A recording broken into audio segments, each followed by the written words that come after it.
The warning sirens had long gone silent. Dust floated gently in the cold, still air of the underground vault. Red lights blinked across the chamber, slow and tired, like a heart beating after death. The room had been sealed for hundreds of years. No human voice had echoed in it since the fall. A soft click broke the silence. The sealed entrance door, layered with centuries of security tech, hissed open by some unknown command. A quiet figure stepped inside, her boots crunching the old debris. Scattered on the floor, she walked slowly, her long white hair flowing like moonlight, her skin pale blue and glowing softly in the dim light. Her eyes, large and golden, studied everything carefully. She wasn't human. She had never seen a real human before, but she had read about them, studied them, wondered if the stories were true. Were they really so clever, so strong, so cruel? Her fingers moved across a console near the cryopods. The glass on most of them was cracked, frosted over, or empty. Bones rested in some, dust in others. They had all failed, all except one. The final pod still glowed faint green. She stepped closer. Her heart beat faster. She didn't know why.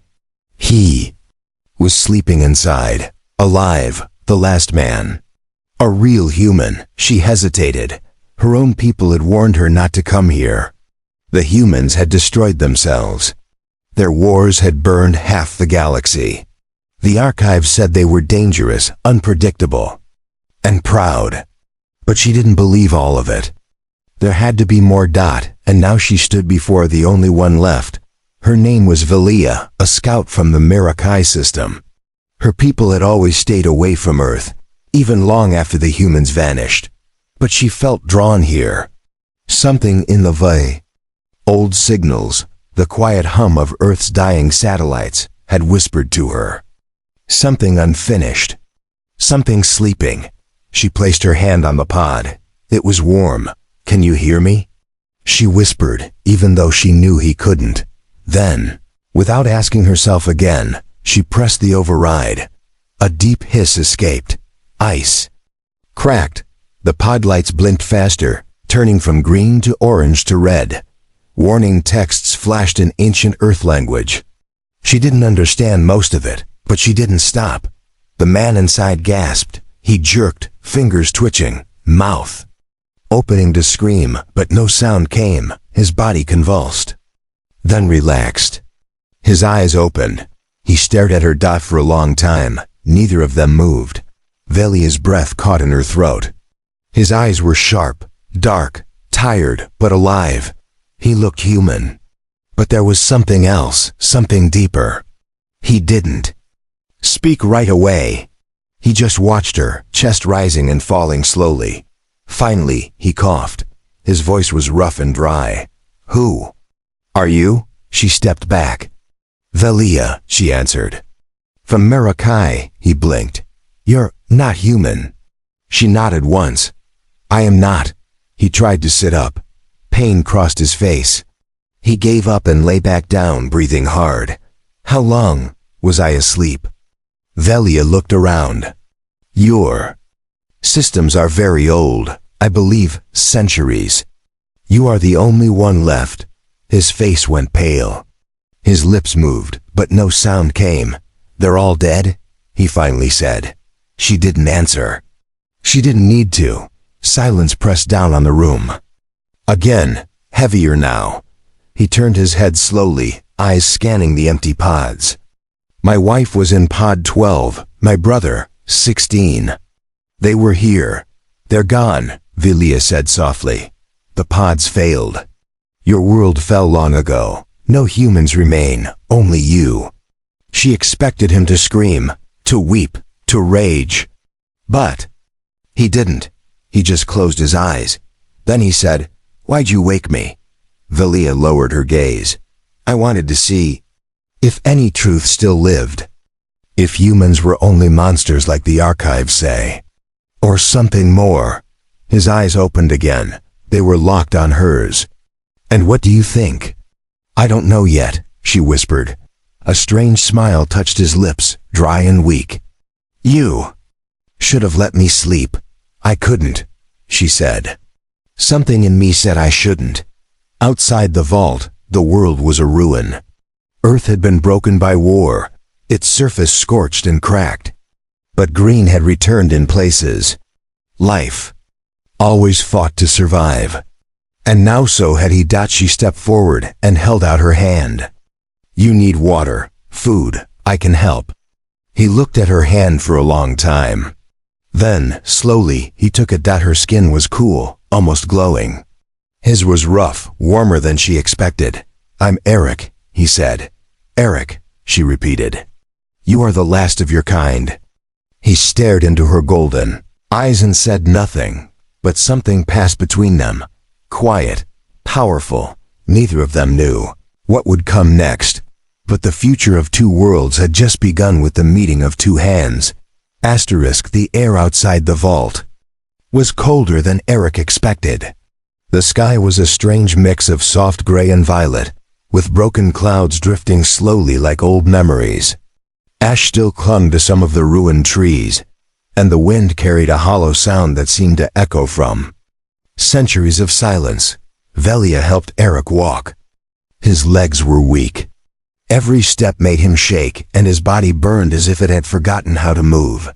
Still, he refused to fall. She said nothing about his struggle. She only stayed beside him, steady and quiet, always watching. They stopped at a small transport vessel that hovered above the ground, sleek and shaped like a long silver leaf. It hummed with gentle energy, much different from the loud machines Eric once knew. Is this your ship? He asked, leaning against it to rest.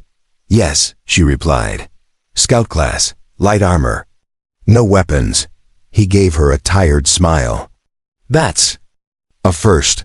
Every alien ship I remember carried too many guns. My people are watchers, she said. Not fighters we study. We record, and yet here you are, rescuing a human. That's not just watching. I'm different. He believed that. There was something in her eyes.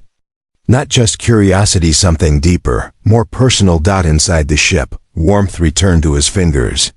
The walls pulsed with soft color, reacting to their movements. The air was clean, the light gentle. Velea helped him lie down on a resting platform. He looked around slowly. So this is alien technology. This is only what we let you see, she said gently. In the past, humans tried to take too much. We learned to hide what mattered. He nodded. He remembered. Faint images came back. Protests, bombings, collapse. There had been too much hunger for power. You said there are no more humans? None.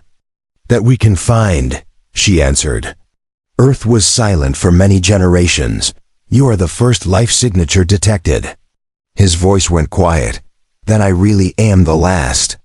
Velea didn't respond. He looked at her. Why me? I don't know, she said softly. But maybe, not everything is random. For a while they didn't speak. The ship flew silently above the broken surface of Earth. Eric could see the old skeletons of cities far below, half-buried towers, scorched roads, giant craters where once there were homes. It felt like looking at a graveyard of his entire species. What do your people plan to do with me? He asked. Velea tilted her head. That depends. On what? On what you become, he frowned. I'm just a man, tired, alone, and half dead. There's nothing left of my world. But you're alive, she said. And that matters more than you think. She turned and pressed a symbol near the wall. A panel opened, revealing food, soft fruits, light broth, nutrient gel. Eric took it gratefully. He hadn't tasted anything in hundreds of years. I've seen your files, she said, sitting across from him. Your cryopod contained Earth records. You were a climate engineer. You helped build systems to clean the oceans. He chewed slowly. I tried. But by then, the world didn't listen. Everyone was too busy blaming each other. You were trying to save it. Maybe, he whispered. But we still lost. Velea leaned forward. Then maybe this is your second chance. He looked at her, surprised. Why do you care? She hesitated, then said quietly, because I was raised to fear your kind, to stay away. But you were sleeping, vulnerable, alone. And when I looked at you, I didn't see a monster. He was silent. She stood up. Rest. You will need your strength. Later, when the ship landed on a small floating station above Earth's orbit, Eric stepped out to see alien beauty for the first time. The station wasn't like the metal cities of old Earth. It was alive, plants woven into the walls, energy flowing like rivers under glass floors, lights glowing like stars. Creatures of all shapes moved quietly. Some glanced at him. Others stepped back. A few stared openly, as if unsure whether to run or bow. Velea walked beside him, unbothered. They've never seen a human before, she said. I've never seen anything like this either. You are a myth to most of them. A ghost. A warning from history. And to you? She looked up at him. Her golden eyes reflected the soft glow of the station lights. To me, she said, you're not a myth. You're real. You're still breathing. He stopped walking. And what now? Velea answered with a calm voice. Now we find out if the last man on Earth can still shape the future of the stars. Eric spent his first few days on the Mirakai observation station in silence. He watched, he listened, and he tried to understand that alien beings moved through the halls. Some tall and thin with glowing patterns on their skin, others short with floating eyes or long robes made of living fiber.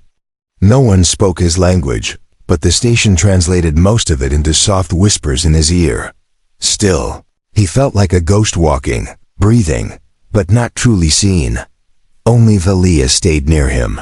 She showed him the gardens that grew in mid-air, where vines wrapped around beams of light and fruit ripened without soil. She brought him to the learning chambers, where he could watch fragments of Earth's history recorded by alien drones, long after his people were gone. And she sat beside him when the memories became too heavy. One evening, Eric stared out through the glass dome above his room. Earth floated below blue again, green in some places, but still wounded. The scars of war would never fully fade. Velea entered quietly. You haven't spoken much, she said. I've been listening, he replied. There's so much to take in, so much that's not mine anymore. You're not alone. He turned toward her. Aren't I?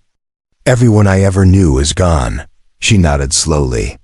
Yes, but the stars are still here, and so are you, Eric sighed. But what am I supposed to do now? I don't belong anywhere. Your people don't trust me. They look at me like I'm dangerous. Because they've only known fear, she said. The archives remember wars, fire, the collapse. You are the face of what ended Earth. He flinched. I didn't cause that. I know, she said. But they don't see a man. They see a symbol. Then why did you bring me here? She stepped closer. Because I saw more than a symbol. Their eyes locked for a moment. Her voice softened. You saved oceans once, Eric. Maybe you can save more now. He looked away. Your world doesn't need saving. You're wrong, she said firmly. Mirakai is dying, quietly, slowly. Our people lost the will to grow. They only record now, watch, speak but never act. They think that's wisdom, but I think it's fear. He blinked. What do you want me to do? Remind them what humans used to believe, that the world can change. He gave a dry laugh. Change brought war. No, she said. Pride did, greed did. Not change itself. Silence hung between them. Then, slowly, Eric nodded. Where do we begin? A trial was called. The station council, 5 elders from different star systems, sat in a wide chamber shaped like a half-moon. Above them hovered glowing symbols representing law, unity, and memory. Dozens of alien witnesses gathered around, whispering in different tongues. They were not angry, but they were afraid. Velea stood beside Eric. He wore clean clothes now, simple but fitted. and his hair had been trimmed. His body still carried weakness from the long sleep, but his voice was steady. "I am not here to ask for power," Eric said calmly. "I only ask for a chance. You remember humans for what we destroyed, but we also created. We built cities from nothing. We cured disease. We reached for the stars not to conquer, but to understand." The eldest counselor, a translucent being named Jarun, replied, "And yet your species vanished in fire." Eric nodded. "Yes, we paid for our mistakes with everything." The chamber was still. Velea spoke next. "He is not a weapon. He is a voice, one you buried for too long." Jarun studied her carefully. "And you, Velea? You disobeyed protocol. You woke him. You risked much." "I don't regret it," she said.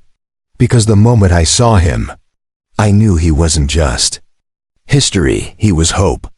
A murmur passed through the crowd. Jarun looked at Eric again. "And what would you do now, human?" Eric took a deep breath. "I want to go back to Earth." Whispers rose sharply around the room. "To do what?" Jarun asked. "To rebuild," Eric said. "Even if I'm alone, you think one man can rebuild a world?" Another elder scoffed. "I think someone has to start." Eric replied. There was a long silence. Finally, Jarun closed all 6 of his eyes. "Then you may return," he said. "But your presence remains under watch. If Earth becomes a threat." "Again, I'll answer for it," Eric said, "with my life." That night, Velea brought him to the launch bay. The ship was ready. Food, tools, scanners all loaded. She stood before him. "Quiet. You don't have to do this alone," she said. Eric paused. "You'd leave your people?" She looked at him, golden eyes glowing.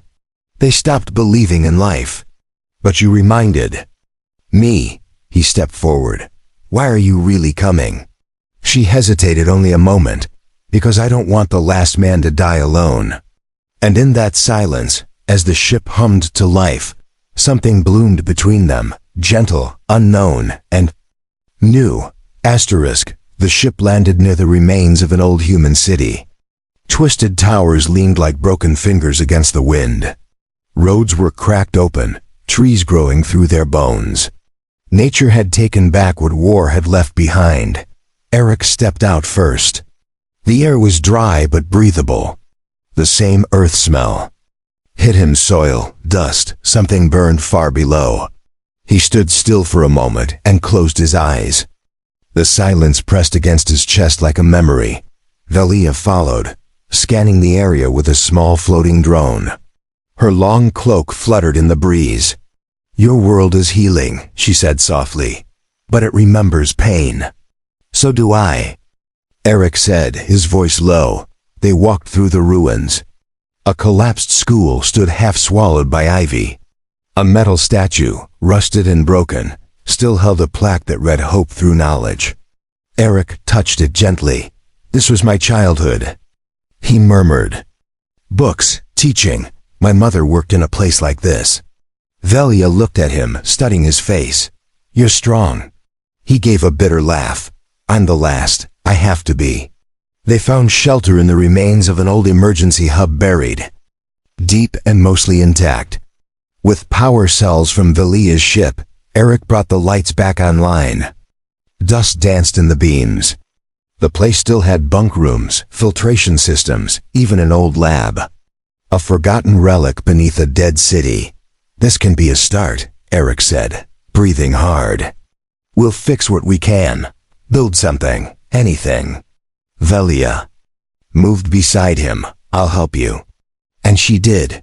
Every day, they worked, clearing debris, repairing machines, planting small crops using alien soil stimulants. Eric taught her old human techniques. She taught him how to use her people's tech. Day by day, the silence of Earth began to shift, no longer hollow, but waiting. At night, they talked. Eric told stories of Earth before the fall, his family. Music, the oceans, even the taste of fresh bread.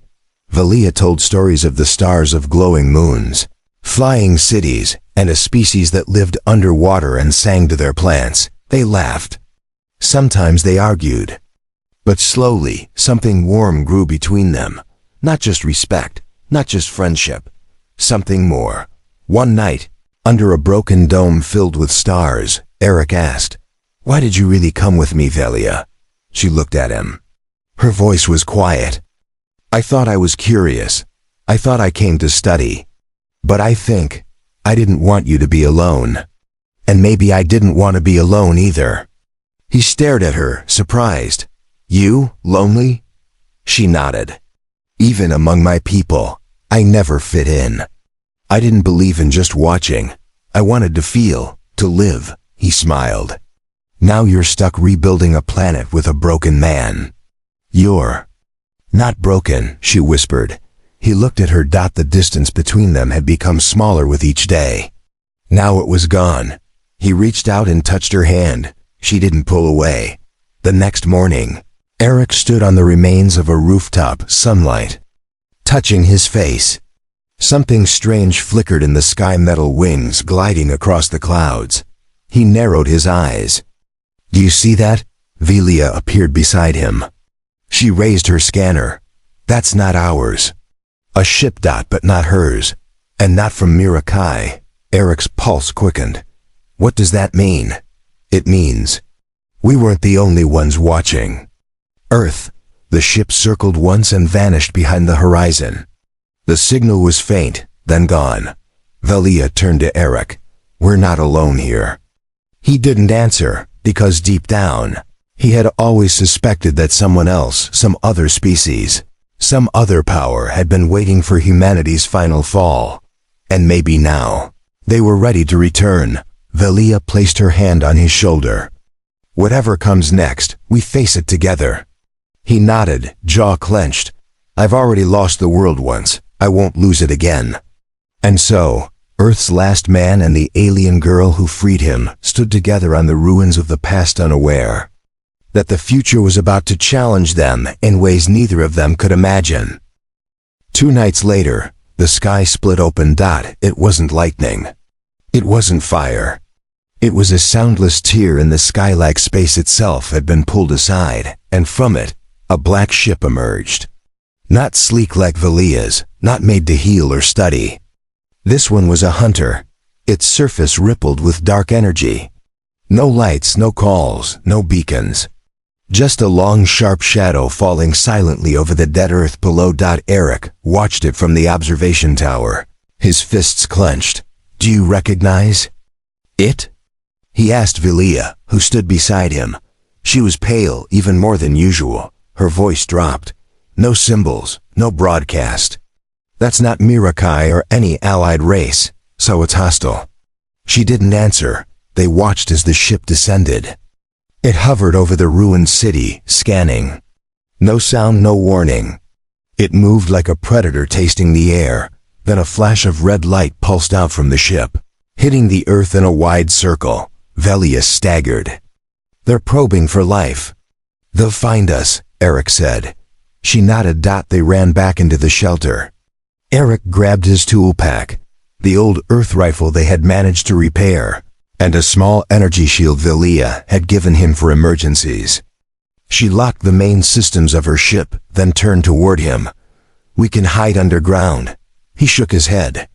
"They're not here to explore. They're here to take." Velea looked at him, confused. "Why would they come to a dead world?"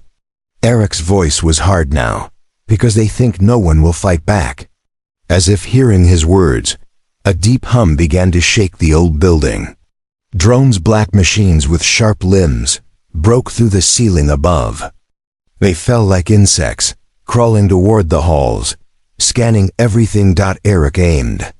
Velea warned him, "Don't shoot unless we have to." But one drone saw them. Its red eye blinked. And it attacked. Eric fired. The blast of his rifle hit the drone. Dead center, sending it crashing into the wall. Another one followed, lunging with needle-like arms. Velea spun her body and launched a burst of alien energy from her wrist device. The drone fell, twitching. They kept moving, room by room, hallway By hallway, they retreated deeper underground. Alarms lit up the old wall system still active after centuries. Warning of intruders in silent flashes. Eric pushed open a hidden door. It led to an old Earth military vault. Inside were broken weapons, supply crates, and strange devices Eric hadn't seen since before the war. They never told the public this place existed, he muttered. Not even people like me. He and Velea worked quickly. She scanned what was salvageable. Eric set up motion traps and linked the old Earth tech with her portable II node. They're not just scouting anymore, she said. They're anchoring. Anchoring? Trying to place a permanent signal point. Once it's done, they can bring more. Eric's jaw tightened. We can't let that happen. I agree. She looked at him, eyes glowing in the dark. You're different now, he smiled grimly. I feel different. I don't just mean your strength, she said quietly. There's fire in you now, the kind that starts revolutions. He stared at her. Then nodded. They launched their defense just before sunrise. The alien invaders had deployed anchor devices around the ruins. Sharp towers that dug into Earth's soil, pulsing with dark energy. Drones moved in circles around them, protecting each one. Eric and Velea struck fast. He ran through broken streets like a shadow, tossing old human-made shock bombs, then striking with the energy shield when drones got close. Velea moved above him on a hoverboard, raining light from the sky. Her attacks were precise, deadly. They took down one anchor. Then another. But as they reached the third, Eric froze. A strange figure stood beside it. Not a drone, not a machine, a humanoid. Its face was hidden behind a mask of black glass. Its armor, smooth and shining like oil, but Eric could feel it. Whoever or whatever it was watching him closely. The figure didn't speak. It simply raised a hand. Eric collapsed. Pain slammed through his skull like a burning needle. His mind screamed. His body shook. Velea dropped beside him, shielding him with her own body. She fired at the figure, but her blast stopped in midair, frozen by invisible force.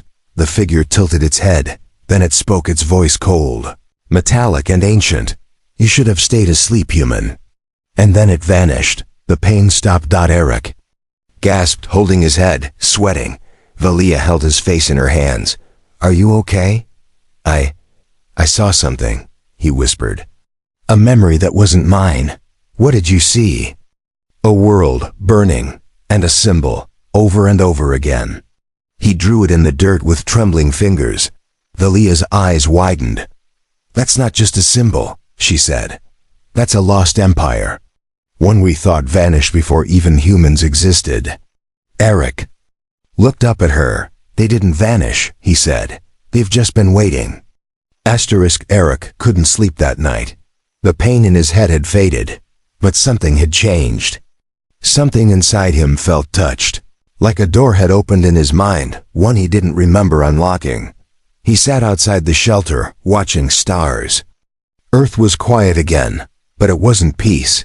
It was a pause. He could feel it, like the air held its breath. Velea sat beside him. She'd barely spoken since the attack.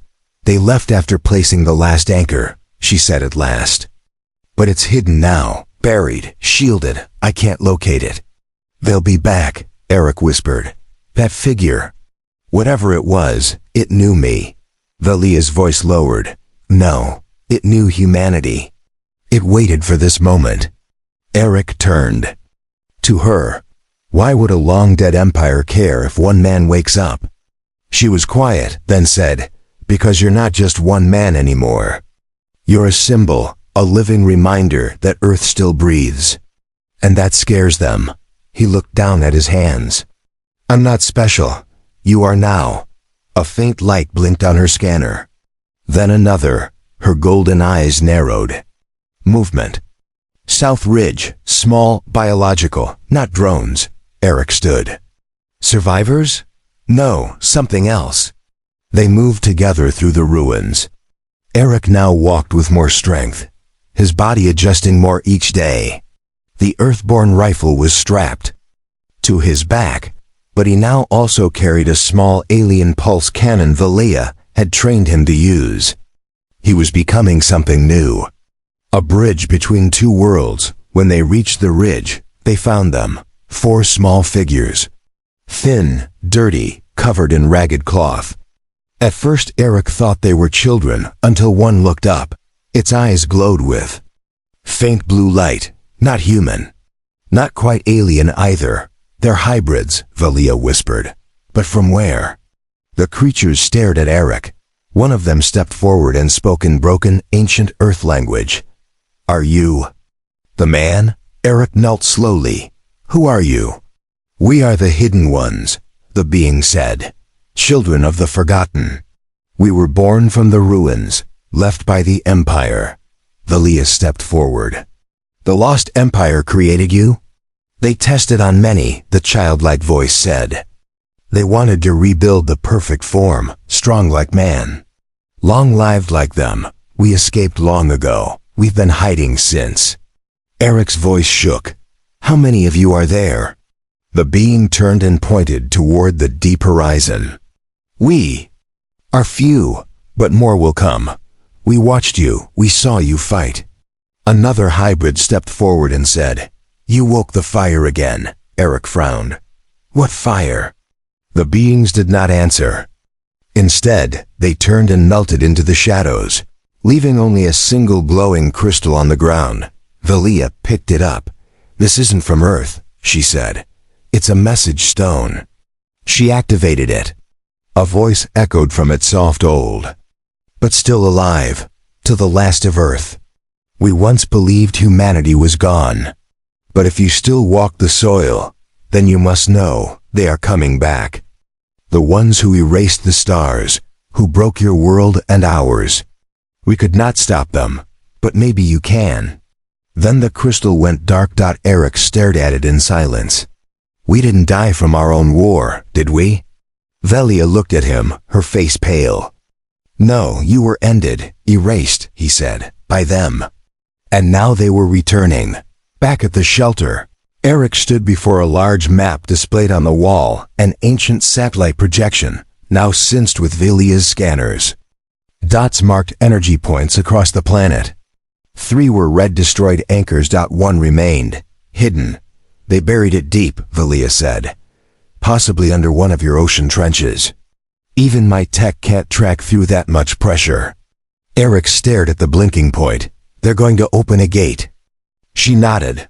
A portal, a full-scale invasion. We have to destroy it. Velea's eyes filled with worry. That deep? It's suicide. Eric turned to her. Then come with me. She blinked. You mean now? He nodded. We don't have time. Every hour they anchor deeper. She walked up to him, searching his face. This isn't just survival anymore. You want to fight for Earth. He looked at her closely. I want to fight for all the people who can't, human, and not. She reached out and took his hand. Then I'm with you. They prepared quickly. Velea's ship adjusted for deep dive mode. Weapons calibrated. Supplies loaded. As they boarded the ship together, Velea looked at Eric one last time. You're not who I found in that cryopod. He smiled faintly. No, he died in there. I'm someone new now. And with that, they left the surface, diving toward the deep sea where Earth's final war was about to begin. The ocean swallowed their ship whole. Pressure increased with every second, but Velea's vessel held strong. It was designed for the stars, not the sea, but she had made quick changes to survive Earth's depths. Outside the window, there was nothing but darkness. No light, no sound. Just miles of black water pressing from all sides. Eric sat beside her, eyes locked on the display. The hidden anchor pulsed beneath them, now just beyond a deep trench once called the Kuroshi Rift. No human had ever reached this far, not even before extinction. But now, Earth's last sun was returning. This is it, Velea said softly. We cross into the trench, we reach the anchor, and we destroy it. He nodded. What happens if we fail? They open a gate, she whispered. And Earth will never be free again. The ship slowed. Outside, strange shapes moved, creatures born of radiation and time, glowing faintly, swimming in slow circles. Some watched the ship with curious eyes. Others ignored it completely. Then the display turned red. There it is, Eric said. The final anchor. It was massive, far larger than the others. It rose from the trench floor like a black tower, wrapped in wires and pulsing with red veins of light. At its center, a round core spun slowly, gathering energy. Velea scanned. It's building a dimensional field. Hours away from full activation. We won't give it hours. Eric stood. He suited up, strapped weapons to his arms and waist, and nodded toward the airlock. I'm going in. I'm going with you, Velea said. No, he said, voice calm. If I fail, you need to warn the stars. Her eyes burned with emotion. I didn't come this far to let you die alone. He paused, then slowly placed his hand over hers. Then don't come to save me.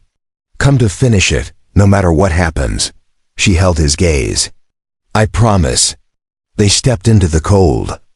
Pressure suit adjusted to the crushing weight of the deep ocean. Light flared from their helmets. They moved through the water like ghosts, heading straight for the massive structure. Drones circled it, black, fast, and armed. They attacked.